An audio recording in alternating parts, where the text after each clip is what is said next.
we see some very sad moments of chaos, right? In Uttar Pradesh, we have a car going off a space where a bridge used to be. But it turns out that the map that it was based on, that the car was self-driving on, just didn't have the fact that the bridge had been washed away. And so some people died. Very sad. We also see some cases where, well, people did have command of the AI, but unfortunately, they didn't use it for good. So this is a case where a Mumbai businessman was defrauded by being called and using a deep fake to report to be his son, report to be somebody from the embassy, trying to get him to give over 80,000 rupees. Okay, so we are already seeing some chaos. But maybe what's surprising about this, given that how much we see AI in the news, is that we don't see more chaos. And the question is why? Right? Why haven't we seen this? And the simple answer is, so far we haven't had it because these systems have just not been capable enough to get to that level. Okay, so let's unpack that a little bit together. So the first thing to understand is that AI really is a big departure from traditional IT systems that we've had, right? So if you think about some sort of thing of some kind of tasks that you might want to do and how well these different systems can do, you can think of traditional IT, something like Excel, right? For Excel, there's some things it does really well. If you ask Excel to multiply some numbers, it's going to be perfect at getting that. And if you ask it, what shall I have for dinner tonight? It's not going to be very good. But with AI, you get a different pattern, right? If you ask AI to multiply some numbers together, it will usually get it right, but not always. So it's a little less good.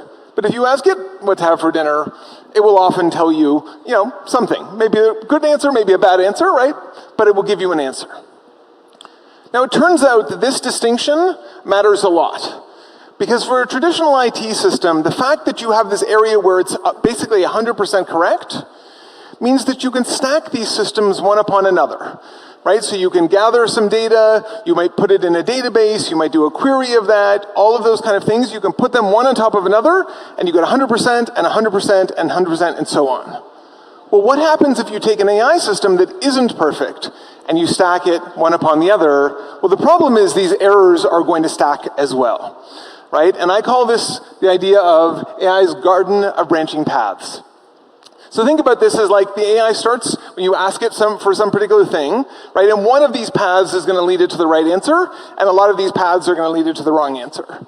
And each time it gets to a branch, it has to make some decision, some internal calculation to say, this is the right answer to your problem.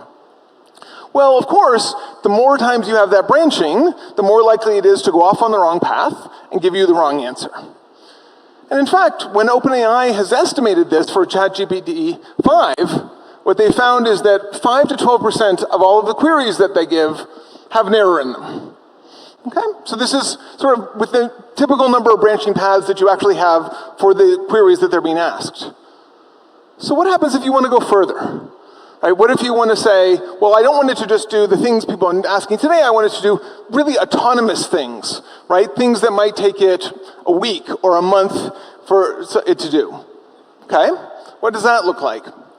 Well, it turns out there have been some really beautiful work this year by some of the researchers at Meter, and they found the following graph. Okay, so what we're looking at here on the x-axis is how much time it takes a human to do a particular task, right? And you can imagine that as the amount of time it takes a human gets longer and longer, that means that sort of like more and more decisions are having to be made to get to the right answer. And then on the y-axis, we have how good these systems are at doing it. And what's remarkable here is when the task is very short, these systems are very, very good at it. Now here it looks like it's about 100%. That's just because the sample is pretty limited. As we just said, there actually is going to be a little bit of error. It's sometimes going to make a mistake. But it's quite good when you're talking about things that take humans 10 seconds, a minute, something like that. You can see, as you get to things that take humans 2 days, a week, or something like that, these systems are basically terrible. They almost never get the right answer. Okay, so this starts to allow us to disentangle this idea that some of these things they're able to do very well, right? You can ask it to generate an image, something like that, pretty quick. If you ask it to do sort of a large scam against someone, like lots of pieces of that scam, it will probably fall apart if it's going to take a long time. So this, in fact, has protected us, right? This has meant that these capabilities have not been good enough to make these systems very autonomous, right? And that's, of course, the thing you'd really worry about for a lot of chaos is if these systems could be very autonomous, get out in the world and do all kinds of things. But this is changing very rapidly. So what do I mean by that? Well, on that last graph I showed you, there was sort of that region of like, things were really good. And there's a region where things were not good in terms of performance. And then there was a middle region where you said, we're just transitioning, right? These systems are just getting good enough. And so the same paper by these researchers, they said, well, let's look at that middle ground and how it's improving and think about how that looks over time. And what they find is this. So here what we're showing, on the far left, you can see some of the early systems like GPT-2. As we get to the right, we have more modern systems like Claude 3.7.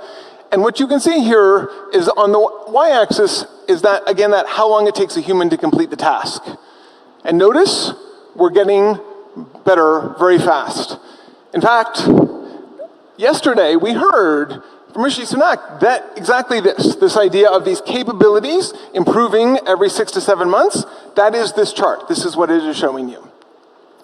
So this is pretty remarkable, right? This tells us that it will not be that long until these systems are able to do things that take considerably longer to do, and therefore we'll be able to give them more autonomy.